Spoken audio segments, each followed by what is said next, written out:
बहुत धन्यवाद देता हूँ। पटना में बुधवार सुबह से ही सियासी तापमान तेजी से चढ़ा हुआ है। राजनीतिक हवा में आज एक अलग ही हलचल है, क्योंकि आज वही दिन है जब नई एनडीए सरकार के गठन की तस्वीर लगभग साफ होती हुई दिखाई दे रही है।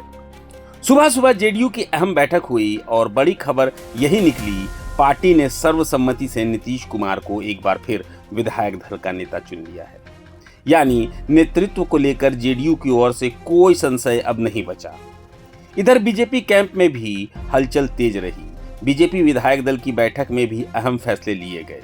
सम्राट चौधरी को विधायक दल का नेता नियुक्त किया गया और उपनेता के तौर पर विजय सिन्हा के नाम पर मुहर लगाई गई। इन दोनों बैठकों के बाद अब संकेत बिल्कुल साफ हैं। एनडीए ने अपने नेताओं की भूमिका तय कर ली है और सरकार गठन की रूपरेखा अंतिम चरण में पहुंच चुकी है।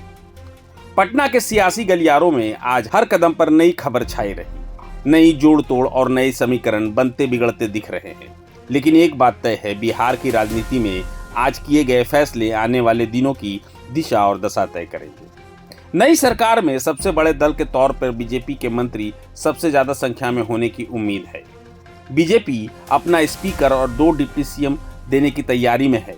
वहीं जातीय संतुलन के तौर पर देखा जाए तो यदि स्पीकर सवर्ण होगा तो डिप्टी सीएम पद ओबीसी, ईबीसी और दलित वर्ग में से हो सकता है। यदि स्पीकर ओबीसी, ईबीसी या दलित होगा तो एक डिप्टी सीएम सवर्ण और दूसरा ओबीसी दलित हो सकता है।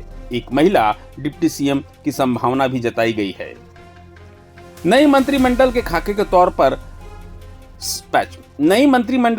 के तौर पर सहमति बन गई है। सूत्रों के मुताबिक बीजेपी से संभावित नामों की चर्चा है, जिनमें नितिन नवीन, संजय सरावगी, जीवेश मिश्रा, नीतीश मिश्रा, डॉक्टर सुनील कुमार, विजय मंडल को मंत्रिमंडल में शामिल किया जा सकता है। वहीं रामकृपाल यादव को भी पहली बार कैबिनेट में जगह मिलने की चर्चा है।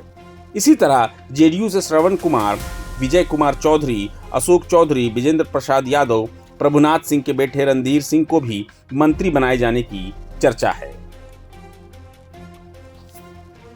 तो बहुत धन्यवाद देता हूँ, पार्टी ने इतना बड़ा दायित्व दिया। लगातार पार्टी के द्वारा दायित्व दिया गया जिससे बिहार का विकास किया जाए।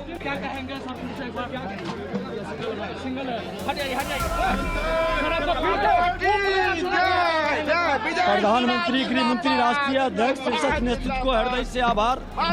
सभी विधायकों को हृदय से आभार। प्रभातखबर.com, विश्वास वही, रफ्तार नहीं।